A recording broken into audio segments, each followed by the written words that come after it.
Hello everyone, आज की class में हम स्टार्ट करने वाले हैं यूपीपीसीएस द्वारा जो 3वीं ग्रेड की भर्ती होने वाली है, उसमें जो वाणिज्य वर्ग के विद्यार्थी हैं उनके लिए हमारा ये क्लास हेल्पफुल रहने वाला है। ठीक है जी।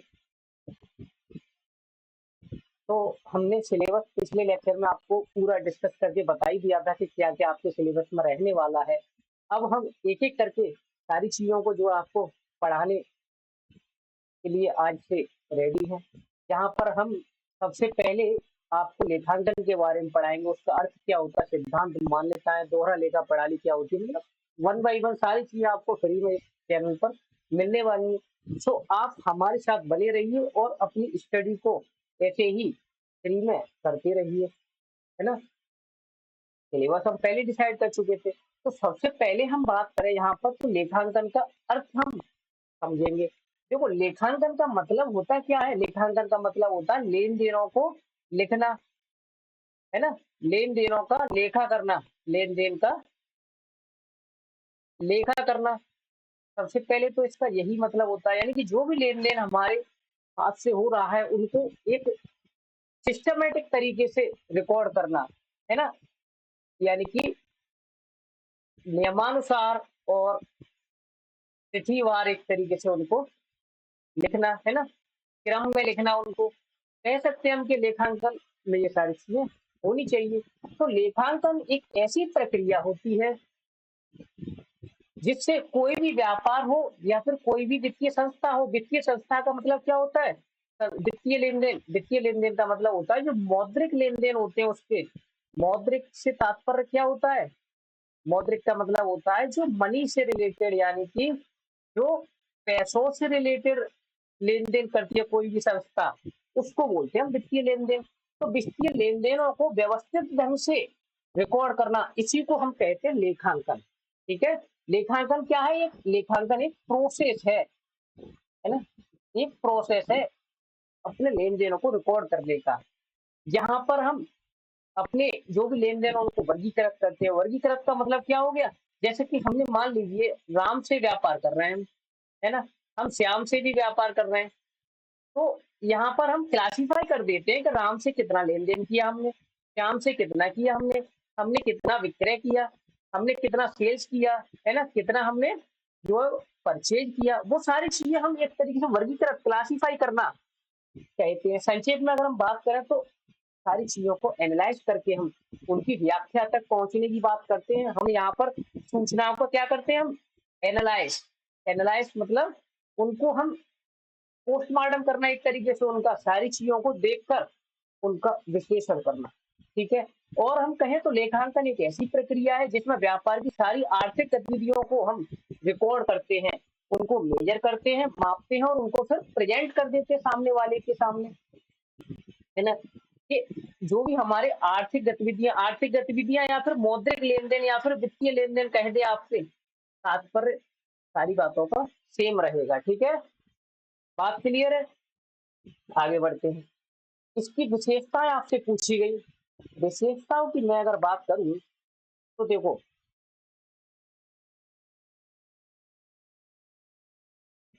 लेन देन का एक मिनट, ये है ना, देखो, लेन देन का व्यवस्थित रिकॉर्ड रखना, इसको कहते हैं। सबसे पहली विशेषता तो हमारी यही रहती है ना, कि हम एक व्यवस्थित तरीके से, सिस्टमेटिक तरीके से सारी चीजों को रिकॉर्ड करके चलेंगे।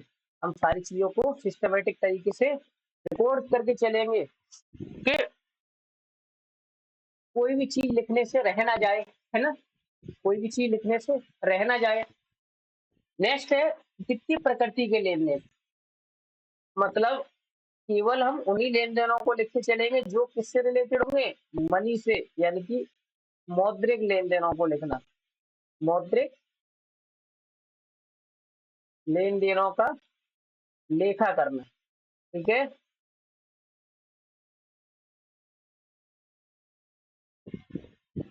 उसके बाद उसका वर्गीकरण करना और सारांश करना। मतलब हम अभी पिछले स्लाइड में बात किए थे कि राम की बात करें, हम श्याम की बात करें, हम परचेज की बात कर लें, या फिर हम सेल्स की बात कर लें, ठीक है, तो ये सारे अकाउंट्स हैं हमारे। अब अलग अलग हम इन सारी चीजों को वर्गीकृत कर देते हैं, और फिर उनके बारे में जो भी डिटेल राम के बारे में वो राम के अकाउंट तक पहुंच जाएगी, जो श्याम की डिटेल है वो श्याम के अकाउंट तक पहुंच जाएगी। इन्हीं को बोलते हैं हम वर्गीकरण और सारांश, है ना। वर्गीकरण का मतलब कि अकाउंट्स को अलग अलग क्लासिफाई कर देना, और सारांश का मतलब उनमें उनसे रिलेटेड रिपोर्ट्सों को प्रेजेंट करना। वही नेक्स्ट है वित्तीय स्थिति की व्याख्या करना। भाई फाइनेंस से रिलेटेड हमारी वित्तीय स्थिति, यानी कि फाइनेंशियल कंडीशन हमारी कैसी है, हमारी वित्तीय स्थिति कैसी है, फाइनेंशियल सिचुएशन वो कहाँ से पता चलती है, वो हमें पता चलती है हमारे आर्थिक चिट्ठे से, ठीक है, हमारे आर्थिक चिट्ठे से पता चलती है। ये बात क्लियर है। उसके बाद है निर्णय लेने में सहायता। भाई जब आप लेन देनों को देखो व्यवस्थित ढंग से रिकॉर्ड भी करके चल रहे हैं ना, वित्तीय प्रकृति के लेन देनों को लिख रहे हैं, आप उनको अलग अलग क्लासिफाई करके चल रहे हैं, तो क्यों ना आपके निर्णय लेने में ये सहायता नहीं करेंगे क्या? बिल्कुल करेंगे जी। सारी चीजों को जब आप एक सिस्टमेटिक ढंग से करके चल रहे हैं, तो ये सारी चीजें आपको हेल्प करेगी वित्तीय निर्णय लेने में, है ना। कैसे आप निर्णय अपने डिसीजन ले सकते हैं अपने व्यापार में, ठीक है, ये तो हुई इसकी विशेषता। वही मैं बात करूं आगे लेखांकन के सिद्धांत, भाई बहुत महत्वपूर्ण है ये, है ना। कंफर्म है कि यहाँ से क्वेश्चन आपको पेपर में देखने के लिए पक्का मिलेगा, ठीक है।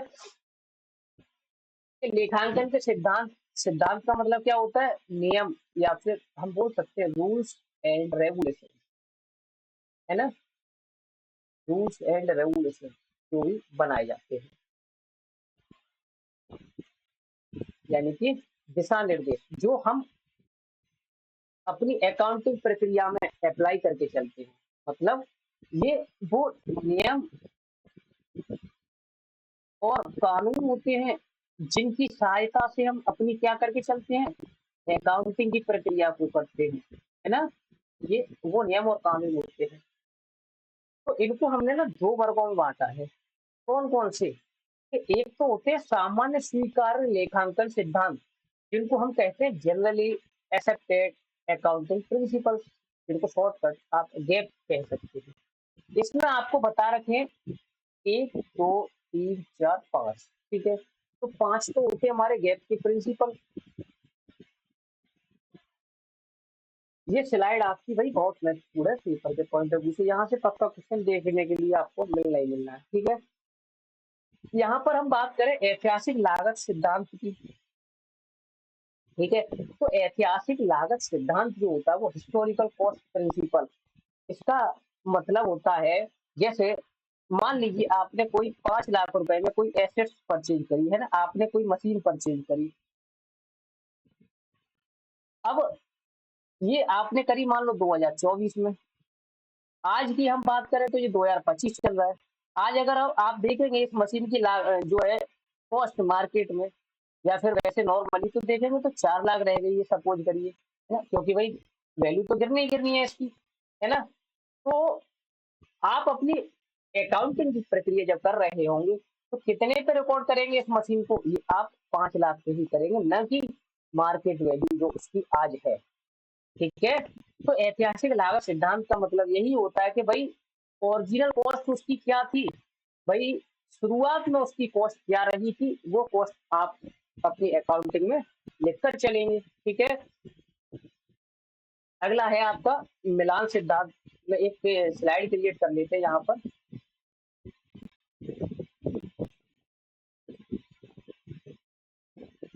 ठीक है। मैं यहाँ पर बताता हूँ आपको, एक था मिलान सिद्धांत, ठीक है, ये मिलान सिद्धांत, ठीक है। मिलान सिद्धांत का मतलब क्या था कि हम जब भी कोई अकाउंटिंग करते हैं तो एक चीज आपने डेबिट पढ़ा, दूसरा क्रेडिट पढ़ा है ना। सपोज करिए ट्रायल बैलेंस की बात हम कर रहे हैं, बैलेंस शीट की बात हम कर रहे हैं, तो यहाँ पर हम क्या करते हैं, हमारी जितना भी डेबिट का टोटल है उतना ही हमारी क्रेडिट साइड भी होनी चाहिए, यानी दोनों साइड क्या रहनी चाहिए, इक्वल रहनी चाहिए। जितनी हमारी आय है सपोज करो, इतनी ही हमारी एक्सपेंडिचर यानी कि खर्चे होने चाहिए, व्यय होने चाहिए, है ना। तो हम दोनों चीजों को इक्वल करके चलते हैं यहाँ पर, ये मिलान सिद्धांत कहता है हमारा, ठीक है। थर्ड पे क्या है, revenue recognition principle. Revenue recognition principle की हम बात करें तो हमें केवल इस बात पे फोकस करना होता है यहाँ पर, रेवेन्यू रिकॉग्निशन या फिर राजस्व मान्यता सिद्धांत, कि आपने कोई भी लेन देन किया सामने वाले व्यक्ति के साथ, है ना, तो चाहे वो उधार में किया मान लो या नगद में किया, आपको जब भी रेवेन्यू रिकॉग्नाइज हो गया तभी आपको वो लेन देन लिख लेना है। मान लीजिए मैं किसी दुकान पे जाता हूँ, वहां से कोई सामान पर लेके आता हूँ 100 रुपए का, ठीक है, दुकान वाले से मैंने पैसे उसको नहीं दिए, मैंने उसको पैसे अभी नहीं दिए, तो क्या वो लिखेगा नहीं इसको? बिल्कुल भाई, उसको लिखेगा वो उसी टाइम। इसी को कहते हैं राजस्व मान्यता सिद्धांत।